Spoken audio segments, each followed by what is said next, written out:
Jamui Lok Sabha seat भोला मांझी की seat है। शुरू में सबसे पहले सांसद भोला मांझी थे। कहने का मतलब ये सीट मुसहर समाज के लोगों का है। वैसी प्रतीति में यदि एनडीए इस सीट को लेकर कोई फैसला करती है तो फिर ये सीट हमारी पार्टी के खाते में आनी चाहिए।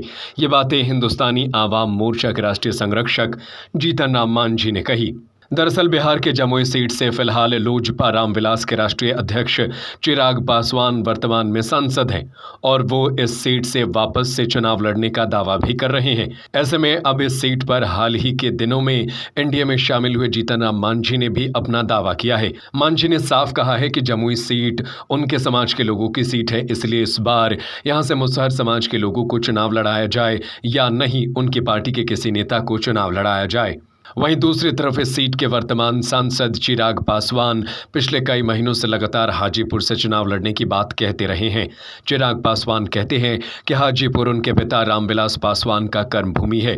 ऐसे में वो अपने पिता के कर्मभूमि को छोड़ना नहीं चाहते, लेकिन वो जमुई सीट भी छोड़ने की बात नहीं कहते हैं।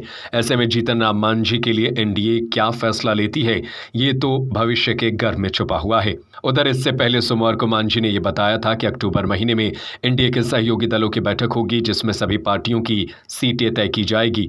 एनडीए में सीट बंटवारे को लेकर किसी तरह की कोई लड़ाई नहीं है।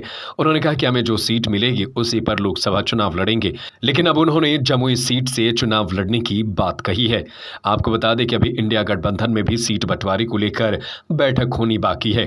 विपक्षी दलों की तरफ से भी यह अनुमान लगाया जा रहा है कि दुर्गा पूजा के बाद सीट बंटवारा कर लिया जाएगा और यह साफ हो जाएगा कि किस राज्य में कौन सी पार्टी कितने सीटों पर चुनाव लड़ेगी। इसके बाद सभी लोग अपनी तरफ से चुनाव अभियान में जोर शोर से लग जाएंगे।